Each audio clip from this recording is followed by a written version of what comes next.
Hello everyone, hope so that you all are safe at your houses. We have already completed most of the portion of this chapter. So now we are going to start our last topic and which is energy and its sources. सबसे पहले तो energy मतलब क्या होता है? वो एक ability to do work है, एक काम करने की एबिलिटी को हम एनर्जी कहते हैं. एबिलिटी को अंडरलाइन कर लीजिएगा, ये आपका हार्डवर्ड होगा. We need energy to do everything. जो भी चीज़ हमें करनी हो हमें उसमें एनर्जी की ज़रूरत होती है. Right from the basic activities such as walking, reading and talking to difficult task such as lifting, carrying and climbing. कोई भी एक्टिविटी आप ले लो, ठीक है, बेसिक से आप ले लेते हैं, वॉकिंग करते हैं, रीड करते हैं, टॉक करते हैं, उसमें भी हमें क्या चाहिए? We need energy. और अगर डिफिकल्ट टास्क हम लोग ले लेते हैं, जैसे कि किसी भी चीज़ को लिफ्ट करना है, उसे कैरी करना है, उसे क्लाइंब करना है, that also we need energy. Energy exists in the various forms such as chemical, mechanical, heat, light, electrical, magnetic and sound. आप यहाँ पर इलेक्ट्रिकल, मैग्नेटिक को अंडरलाइन कर लीजिएगा, मैकेनिकल को भी अंडरलाइन कर लीजिएगा, ये आपका हार्डवर्ड होगा.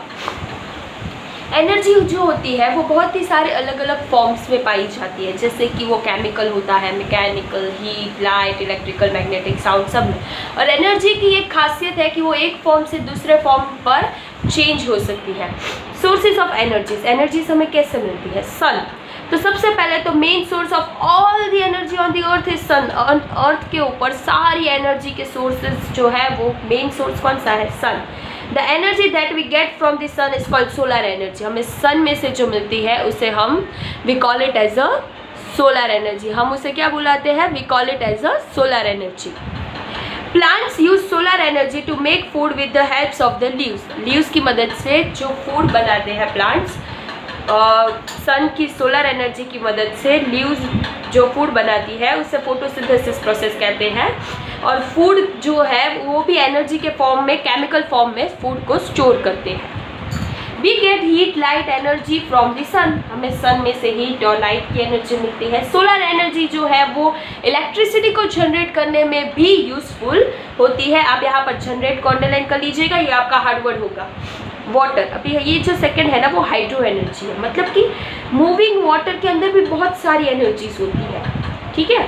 और इस एनर्जी को हम क्या बोलते हैं? Hydro energy. हाइड्रो एनर्जी को अंडरलाइन कर लीजिएगा. To use this energy we build dams. हम लोग डैम बनाते हैं ताकि हम उस एनर्जी को यूज कर सकें. ये डैम जो होते हैं वो क्या करते हैं? This dams allows the water to fall from a height on to the turbines with the great force.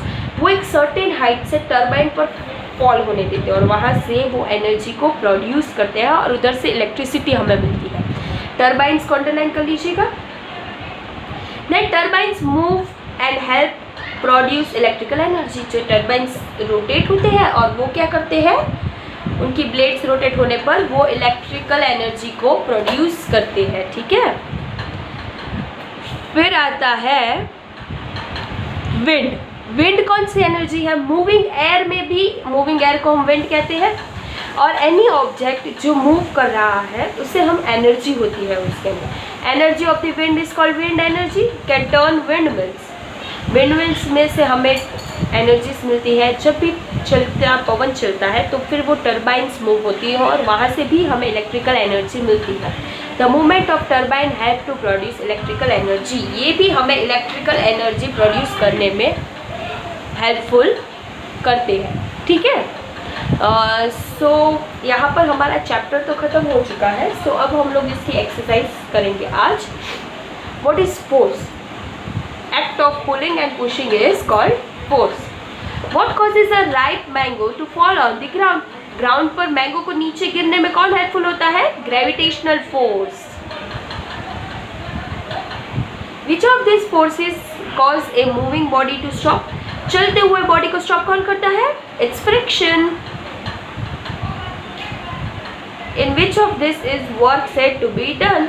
किस में कह सकते हैं कि ये work is being done? Pushing a wall, reading. Wall को पुश करने की कोशिश करो, वो नहीं पुश होगी. It's not known as an walk. Standing, no. Pushing a lawn mower, it's will be be, क्योंकि वो हम उससे पुश कर सकते हैं.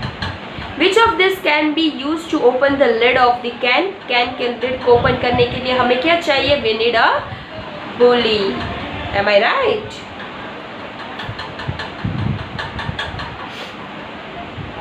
A pair of scissors is an example of वो किसका एग्जाम्पल है? It's an example of liver.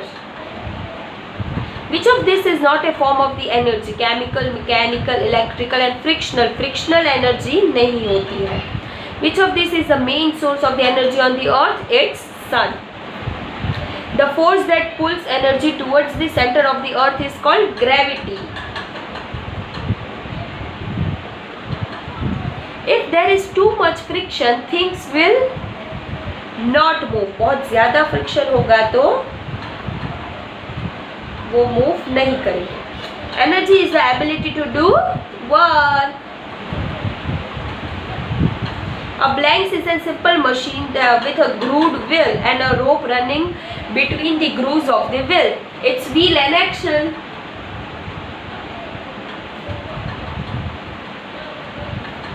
The energy of moving water is called, अगर water move कर रहा है तो उसे कहेंगे हम लोग हाइड्रो एनर्जी, है ना.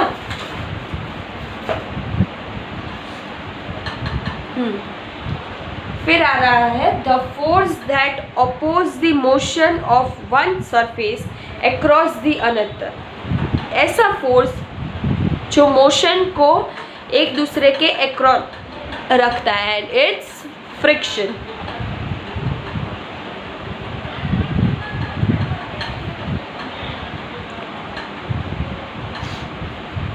A simple machine that is made up of a rod resting at the point around which it turns. एक रॉड हम लोग लगा रहे हैं और वहां से वो टर्न कर सकता है. It's pulley. A sloping surface that is used to push the heavy objects to the certain height. Inclined plane.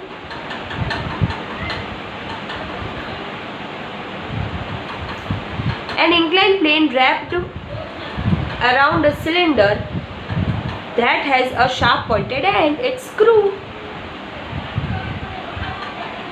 The ability to do work. The ability to do work is known as an energy. Work being done. ऐसे दो examples जिसमें से हम लोग कह सकते हैं कि हमने वर्क कर लिया है. Which will be there.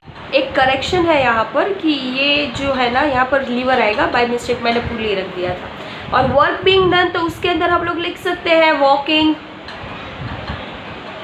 Running, ये सारे वर्क किए हैं हम लोगों ने. ठीक है. Simple machines, pulley and lever we can say. Forms of energy, chemical form, electrical form.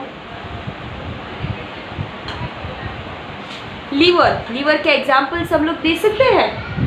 Which will be examples? Lid, मतलब लिड ऑफ अ कैन, और सीजर भी दे सकते हैं हम लोग, है ना.